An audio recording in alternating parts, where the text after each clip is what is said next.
Hello! Comme vous voyez, je viens de terminer mon petit jogging du matin et j'avais envie de vous poser une question. Est-ce que vous avez déjà fait le grand saut?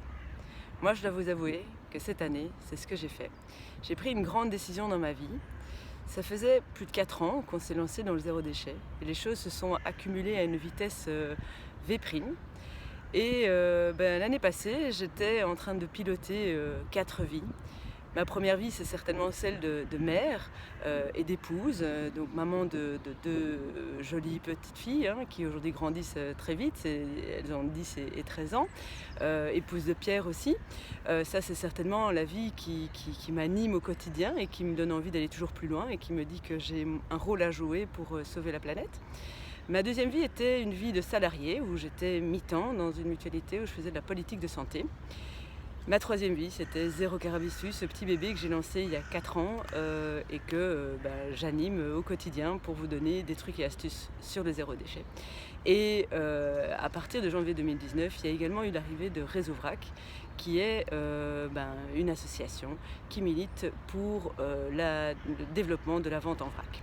Alors je vous avoue qu'avoir 4 vies en parallèle pendant un an comme ça m'a beaucoup chamboulée, m'a beaucoup perturbée, m'a beaucoup limitée dans mes possibilités parce que j'avais le sentiment d'être sur pilote automatique et de ne jamais voir où j'allais, de me dire il faut faire ça, et donc c'est vrai que j'accumulais les heures et les heures. Et pour 2020, j'ai décidé de changer tout ça, de retourner à mes valeurs, de retourner à mes envies, à mes besoins. Et mes besoins, c'est recentrer mes besoins essentiels sur mon temps, sur l'énergie que j'ai envie de donner à des choses qui m'animent. En réalité, c'est donc me recentrer sur mes valeurs de fond et c'est l'engagement. Et donc j'ai décidé cette année de stopper mon job de salarié. Et c'est là où le grand saut a été fait parce que c'est un moment assez particulier que de décider de dire j'ai tout ce qu'il faut, j'ai un emploi avec un salaire qui tombe tous les mois et je vais envoyer péter ça en l'air et me dire c'est pas grave. Je pars dans le flou et on verra. Et c'est ce que j'ai décidé de faire cette année. J'avoue que j'ai eu beaucoup de questionnements par rapport à ça, mais j'ai osé le faire. Et c'est vrai que moi j'ai toujours envie de dire, peut-être essayez, si vous êtes dans vos doutes et que vous vous dites c'est impossible, essayez de voir dans quelle mesure vous ne pourriez pas légèrement assurer vos arrières. C'est-à-dire si vous faites le grand saut, dites-vous est-ce que c'est un saut en parapente et donc est-ce que j'ai besoin de quelqu'un qui m'accompagne? Est-ce que j'ai besoin peut-être de m'assurer avec un parachute? Effectivement, si je décide de sauter en parachute sans parachute, ça risque d'être compliqué.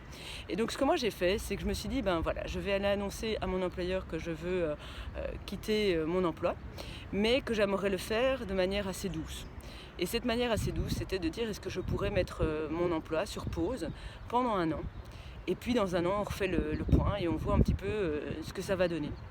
Et j'aurais pu effectivement me dire non, je ne vais pas le demander parce que ça ne marchera jamais, ça ne se fera pas, c'est pas possible, il ne va pas accepter, d'autant plus qu'on est dans une période où il y a quand même pas mal de questionnements au sein de l'entreprise. Mais je me suis dit, tant qu'à faire, je vais le faire, je vais aller voir mon boss et lui demander si je peux mettre sur pause. Et devinez quoi? Il m'a dit oui. Donc ça montre à quel point parfois nos peurs nous limitent dans nos choix, nos peurs nous stoppent dans nos ambitions. Et aujourd'hui, je vous avoue que je suis pleinement épanouie.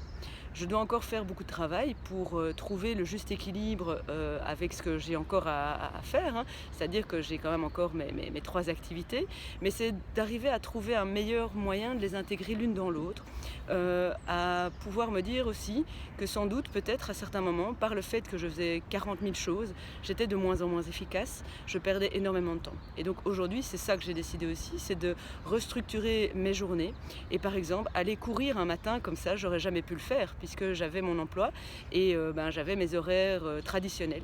Aujourd'hui, j'ai décidé de changer ça, de me dire qu'en bout de course, ma vie, elle est basée sur mes projets. Et donc, si un jour j'ai envie d'aller courir le matin, je vais courir le matin et puis je travaillerai après. Et puis on verra à quelle heure je m'arrête en fonction de ce que je me suis donné comme objectif. Et c'est ça que je vais faire. Je sais que grâce à ça, je serai d'autant plus focalisée et je serai d'autant plus engagée dans la tâche que je dois effectuer.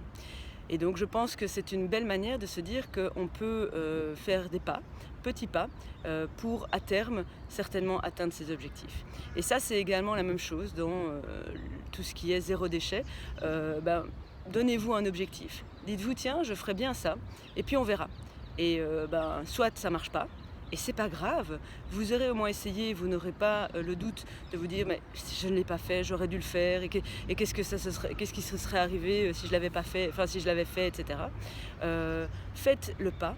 Et puis laissez-vous le temps de voir. Et c'est ça que moi je vais faire avec mon temps ici, c'est de me laisser le temps de voir, de trouver le juste équilibre par rapport à mon organisation familiale et professionnelle.